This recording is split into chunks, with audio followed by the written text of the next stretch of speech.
Iniego Pascual ipaglalaban ang masalimuot na pagmamahalan ni Piolo Pascual at Casey Concepcion. Opo, hindi papayag ang nag-iisang Iniego Pascual na basta na lang na mawala ang saysay at init ng pagmamahal na nararamdaman sa mga puso ni Piolo Pascual at Casey Concepcion.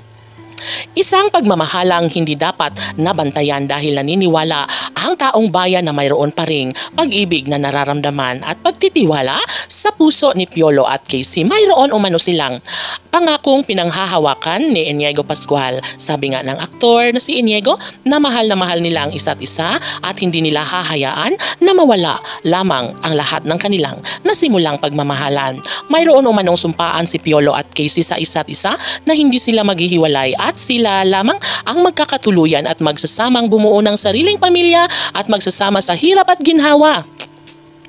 Hay, sadyang hindi nawawala ng pag-asa ang nag-iisang Iniego Pascual at ng kanilang mga solid supporters dahil natatandaan pa rin umano nila ang mga pangako nila sa isa't isa kahit ilang dekada na ang nakalipas. Ngunit kitang-kita nyo naman at magpahanggang ngayon ay nariyan pa rin ang isang malaking pag-asa na namumutawi sa mga puso ni Papa P at Christina patungo sa kanilang mga taga-subaybay na umaasa at ibibigay nila ang kaligayahan na nararapat na kanilang ipadarama.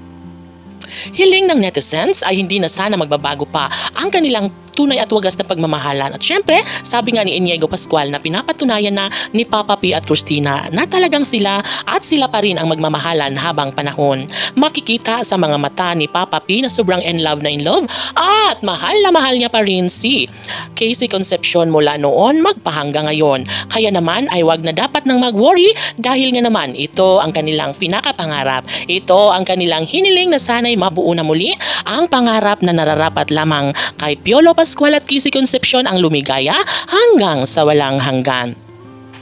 Kaya ganoon na lang ang nararamdaman ngayon ng kanilang mga tagahanga na talaga nga namang nagkaroon sila ng malaking pag-asa, posibilidad na kanilang pinanghahawakan na darating din ang tamang pagkakataon na maituloy ang pag-iisang dibdib ni Papa P at Christina kahit gaano man katagal, kahit hindi pa sa ngayon may isa katuparan ang kanilang kasal, ay hindi na natatakot ang taong bayan dahil alam nila at sinabi na nga ito ni Iniego Pascual sa taong bayan. Nasadyang nangako na si Papa P at Christina sa isa't isa na sila at sila lamang ang magsasama habang buhay. Of course, kampante ngayon ang puso ni Iniego Pascual. Masaya ngayon at malaki ang pag-asa na nararamdaman ni Iniego Pascual na darating din ang isang araw na magkaroon din ng pagkakatuluyan sa kanyang amang si Papa P at ng kasintahang si Christina. Kay CPG Fanatics, laban!